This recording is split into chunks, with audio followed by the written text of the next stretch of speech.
Surat crime બ્રાન્ચની ઇકોસેલની ટીમે જમીનના 7/12માં છેડછાડ કરી તે જમીન પોતાની ન હોવા છતાં જમીનનો સાટાકટ લખી આપી આર્થિક ફાયદો મેળવી જમીનના ટાઇટલને નુકસાન પહોંચાડી ગુનાહિત કૃત્ય આચરનાર બેને ઝડપી પાડ્યા હતા.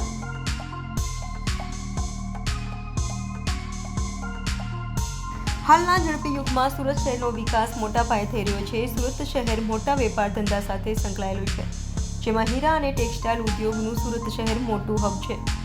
સુરતમાં જમીનના કબજા કરવાના અનેક ગુનાઓમાં નોંધાઈ ચૂક્યા છે. ત્યારે રાંદેરના ગોરાટ વિસ્તારમાં રહેતા હરિવર્ધન પટેલ દ્વારા પોતાની જમીન સર્વે નંબર 3371 તેમજ 3382 નામની જમીનમાં 7/12ની નકલમાં છેડછાડ કરી જમીનનો હસમુખ કેશવ પટેલ વગેરેનાઓને વેચાણ આપવાનું નક્કી ખોટું ટાઇટલ ઊભું કરી જમીનના સાટકત ઊભા કરી 90 લાખ રૂપિયા મેળવી જમીન વેચાણના ખોટા MOU સમજૂતી કરાર ઊભા કરી અવેજ પેટે 5 લાખ રૂપિયા સ્વીકારનાર આરોપી ઇબ્રાહિમ હાસન ઇસ્માઇલ તેમજ અહમદ હાસન ઇસ્માઇલ વિરુદ્ધ ક્રાઇમ બ્રાન્ચમાં ગુનો નોંધાયો હતો.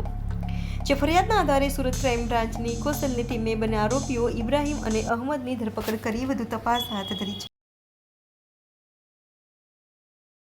ફરિયાદી શ્રી દિનેશ હરિવર્ધનભાઈ પટેલની ફરિયાદ અનુસંધાને ગુનો દાખલ કરી અને આરોપી અહમદ ઇસ્માઇલ અને ઇબ્રાહિમ હાઝમની ધરપકડ કરવામાં આવેલ છે.